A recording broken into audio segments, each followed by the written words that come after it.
దత్తాత్రేయ సమారంభం స్వప్రకాశానంద మధ్యమాం అమృతానంద పర్యంతం వందే శ్రీ గురు పరంపర. శ్రీ గురుభ్యో నమః. భారతీయులు అంటే అర్థం ఏమిటి అంటే భాస్వతః ఇతరతీయం భారతీయం అంటే అర్థం భారతీయుల యొక్క ఏంటిట అంటే వెలుగు, జ్ఞానం అన్నదే వెలుగు. ఇక్కడ విద్య అన్నదే గొప్ప.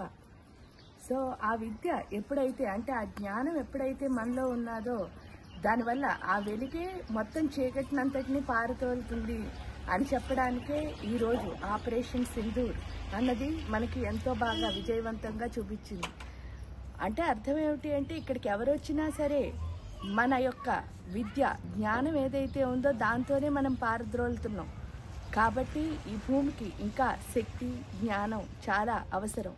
అందుకని ప్రతి ఒక్కళ్ళు కూడా అకేషనల్గా ఆ ప్రోగ్రాం వచ్చినప్పుడో లేకపోతే ఏదో దాడి జరిగినప్పుడో కాకుండా ప్రతి ఒక్కళ్ళు ప్రతిరోజు ఏదో ఒక సాధన చేస్తూ భూమాతకి శక్తినివ్వాలి అని మనస్ఫూర్తిగా కోరుకుంటూ అందరినీ ఇక్కడే కాదు ఏ దేశంలో ఉన్నా సరే ప్రపంచంలో ఎక్కడున్నా సరే భారతదేశానికి మీ నుంచి శక్తి వస్తుంది. ఎందుకంటే మీరు పుట్టింది ఇక్కడే కాబట్టి ఇది మన ప్రతి పౌరుడి యొక్క బాధ్యత కూడాను. కాబట్టి ప్రతి ఒక్కళ్ళు ఏంటి అంటే ఏదో ఒక సాధన చెయ్యండి. ఆ సాధనే మన భూమి మీదకి అసలు ఇలాంటి దాడులు రాకుండా చేస్తుంది. ఏంటి అని అంటే వచ్చిన తర్వాత పారద్రోలడం చాలా గొప్ప, కానీ ఎట్ ది సేమ్ టైం అసలు రాకుండానే చూసుకోవడం కూడా.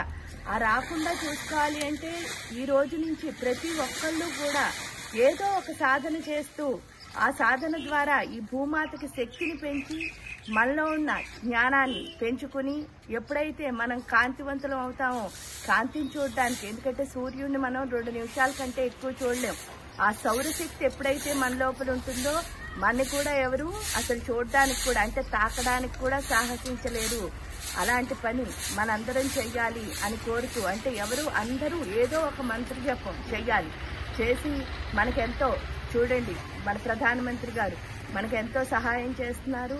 ఆయన చక్కగా ఏంటి అంటే ఆపరేషన్ సింధూర్ ఆ పేరు పెట్టడమే గొప్ప. ఎందుకు అనంటే సింధూర్ అంటే మనం నుదిటిని ధరిస్తాం అంటే ఆజ్ఞాచక్రాన్ని నిశ్చలంగా ఉంచుకుంటే మాత్రమే మనం దేన్నైనా పారద్రోలగలం అని చెప్పడానికి ఉదాహరణగా అది పెట్టి ఆపరేషన్ సింధూర్ అని పెట్టి దాన్ని నిజంగానే విజయవంతం చేసి చూపించిన మహనీయుడు.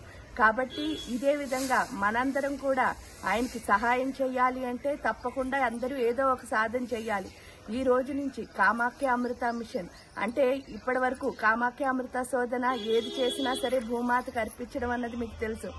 మన భారతదేశం అభివృద్ధి శాంతి సౌభాగ్యాలు రక్షణ కోసం ఈ రోజు నుంచి ప్రతి కార్యక్రమంలోనూ భారతదేశ అభివృద్ధి కూడా ఉంటుంది అని చెప్పేసి మొత్తం మనం చేస్తున్న కార్యక్రమాలన్నిటినీ భారతదేశానికి అంకితం చేస్తూ అందరికీ నమస్కారం. శ్రీ గురుభ్యో నమః.